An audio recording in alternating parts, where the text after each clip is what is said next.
Recently 3 जून 2025ला रात्री 11:15 11:30च्या दरम्यान माझं तिसरं कीटन डॉलर हे देवाघरी गेलं. तो देवाघरी गेल्यानंतर त्याच्या दुसऱ्या दिवशी आम्हाला काही प्रश्न पडले. सो डॉलर ज्या दिवशी गेला त्या म्हणजे तो रात्री गेला, त्याच दिवशी सकाळी, त्या दिवशी आम्हाला असं कळलं की जो डॉलरसोबत जे आजारपण आहे, डॉलरचं जे त्याचं कर्म हे कारणीभूत नाही आहे. म्हणजे उदाहरणार्थ आपल्यापैकी बऱ्याच लोकांनी ऐकलं असेल, चांगलं कर्म भेटलं तर चांगलं आपल्यासोबत चांगलं होतं, वाईट कर्म केलं तर वाईट होतं.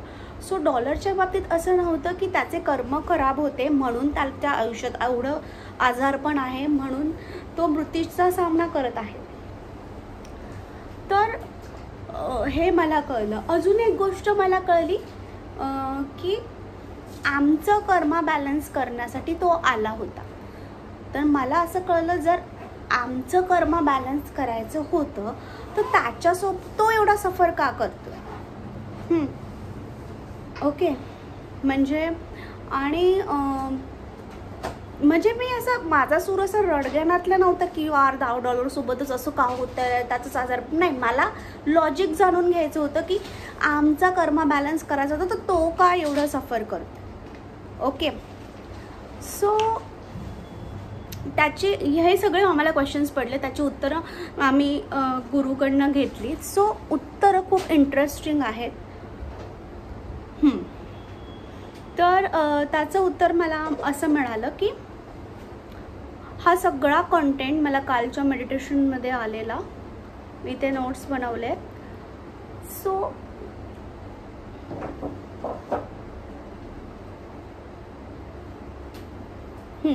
तर सगळ्यात आधी मला उत्तर मिळालं की आपण सगळ्यांनी लहानपणापासूनच ऐकलं असलं की नशिबात जे असतं लिहिलेलं असतं तेच आपल्यासोबत होत असतं.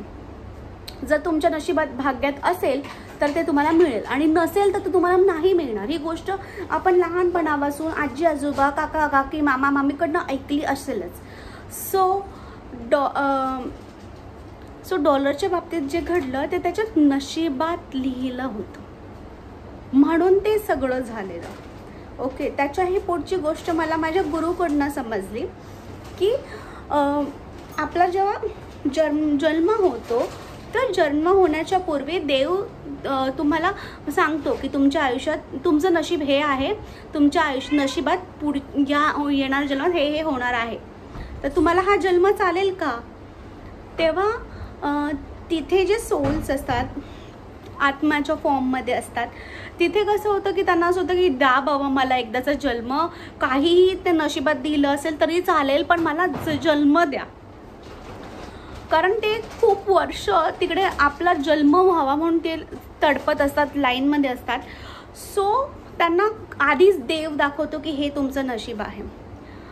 सो तर मग तसं डॉलरलाही देवाने स्टोरी दाखवली असेल की बाबा तुझ्या नशिबात हे होणार आहे, तुला हा जन्म चालेल का. मग जेव्हा तो आत्मा परमिशन देतो तेव्हा त्याचा जन्म होतो आणि त्याच्यासोबत तेच नशिबात लिहिलं होतं ते घडतं. हे असं सगळं होतं. सो जो माझा प्रश्न होता त्याच्या रिलेटेड पुढे असं बोलणं झालं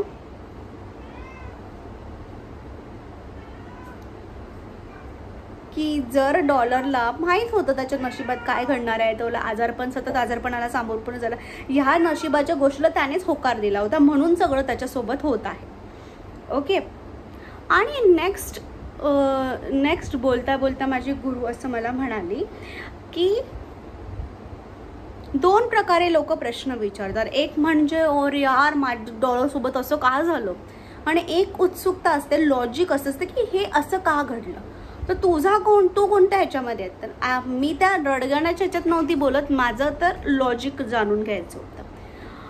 तर तिसरी गोष्ट मला असं कळलं की दीपा तुझे असं का घडलं, का संपलं पाहिजे.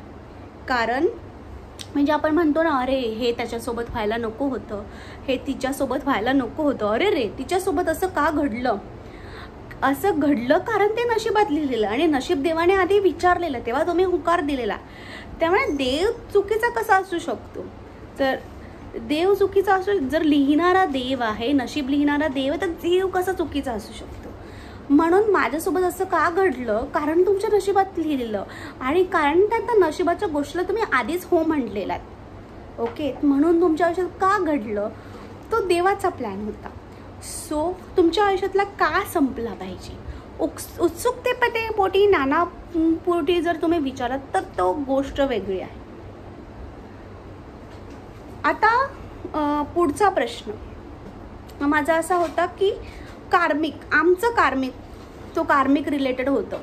तर त्यांनी मला उत्तर दिलं माझ्या गुरुने की असं असू शकतं की पहिलं तर हा तर डॉलरचा पहिला जन्म असू शकतो, फ्रेश. आणि मग मी त्याला सेवा दिली, त्याचं जे काही आजारपणामध्ये केली, तर आता त्याच्यावर कर्ज झालं माझ्या सेवेचं. ओके, हा असं कर्माचं हे सेवा झालं. म्हणजे आपण म्हणतो ना, तुम्ही चांगली कर्म केली तर चांगलं मिळणार, वाईट मिळालं तर वाईट केलं तर वाईट मिळणार. तर मी चांगली सेवा दिली तर माझ्या सेवेचं कर्ज त्याच्यावर चढलं.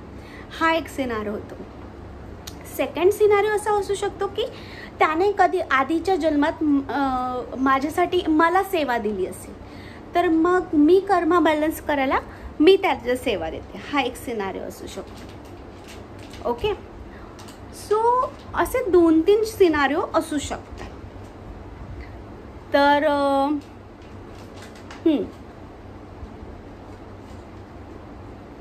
तर हे सगळं मी त्या दिवशी शिकले.